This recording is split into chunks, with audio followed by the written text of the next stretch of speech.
जीवन और मृत्यु शाश्वत है। ये एक अटल सत्य है जिसे हम सभी को मानना पड़ता है। अगर इस पृथ्वी पर किसी जीव, इंसान या प्राणी का जन्म हुआ है तो उसकी मृत्यु ही निश्चित है। भगवान श्री कृष्ण ने अर्जुन को भी यही बात समझाई थी जब युद्ध भूमि में उसके प्रियजनों के मर जाने के बाद अर्जुन ने शोक व्यक्त किया था। तब श्री कृष्ण ने कहा था कि ये शरीर पार्थिव है और आत्मा अमर है। आत्मा शरीर को कपड़ों की तरह बदलती है। ये संसार मोहमाया का चक्र है। तुम इस बारे में सोचकर ज्यादा विचलित मत हो। लेकिन हिंदू धर्म में अंतिम संस्कार के कई तरीके बताए गए हैं, जिनमें से एक बात ये भी है कि हिंदू धर्म में मृत्यु के बाद शव के सिर पर डंडा मारा जाता है। लेकिन कुछ लोगों को इसके पीछे का कारण नहीं पता। तो चलिए आज मैं आपको उसके पीछे का कारण बताता हूँ। जब कोई मनुष्य मृत्यु को प्राप्त हो जाता है तो उसका अंतिम संस्कार करना जरूरी है। खास करके हिंदू धर्म में ये पूरे विधि विधान से किया जाता है, क्योंकि ऐसा माना जाता है कि अगर मृत्यु के बाद अच्छी तरह नियम के साथ अंतिम संस्कार नहीं किया गया तो मृतक की आत्मा को शांति नहीं मिलेगी और वो इधर उधर भटकती रहेगी।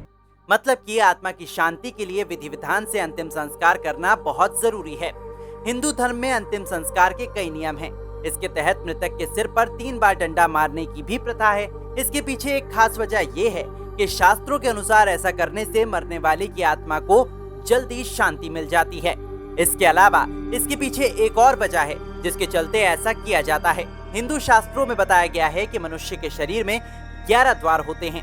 इन्हीं के जरिए जन्म के समय आत्मा शरीर में प्रवेश करती है और इन्हीं रास्तों के जरिए आत्मा शरीर से बाहर निकलती है। ऐसा माना जाता है कि चलो सर मनुष्य के प्राण यानी मस्तिष्क से निकलते हैं। मस्तिष्क को शरीर का सबसे उच्च और श्रेष्ठ भाग माना जाता है। इसलिए जिन लोगों की आत्मा मस्तिष्क से निकलती है उन्हें मोक्ष की प्राप्ति होती है और वे जन्म मरण के बंधन से मुक्त हो जाते हैं। हिंदू धर्म में किसी व्यक्ति की मृत्यु के बाद अंतिम संस्कार के दौरान उसके सिर पर एक बांस का डंडा मारकर 3 बार मारा जाता है और इसके पीछे एक खास वजह बताई गई है। दरअसल इस प्रक्रिया से आत्मा को शरीर से बाहर निकलने में आसानी हो जाती है, क्योंकि इंसान की खोपड़ी बहुत कठोर होती है, वो आसानी से नहीं टूटती है। मगर डंडा मारने से ये सारी प्रक्रिया थोड़ी आसान हो जाती है।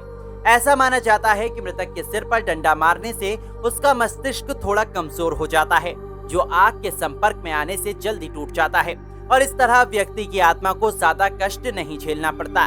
इसके अलावा शास्त्रों में इसके पीछे एक और तर्क भी दिया गया है, जिसमें बताया गया है कि शव के सिर पर डंडा इसलिए मारा जाता है जिससे आत्मा का दुरुपयोग नहीं किया जा सके।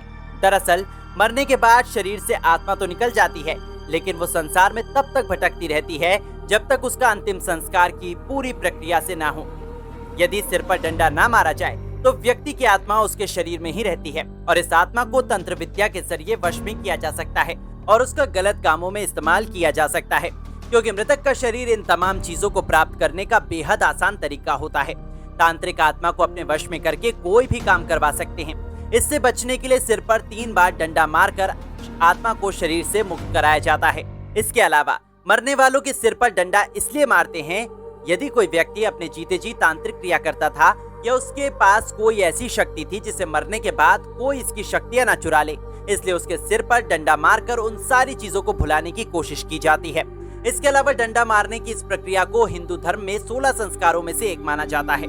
ऐसा करने से व्यक्ति की आत्मा को शांति मिलती है और उसके पूर्वज भी खुश हो जाते हैं, जिसके कारण परिवार या वंश के किसी भी प्रकार का संकट नहीं आता और उन्हें पितृदोष भी नहीं लगता है।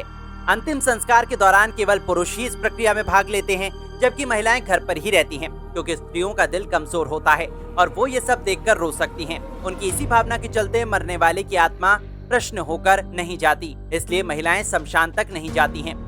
अब तो आपको समझ आ ही गया होगा कि हिंदू धर्म में मृतक के सिर पर डंडा क्यों मारा जाता है।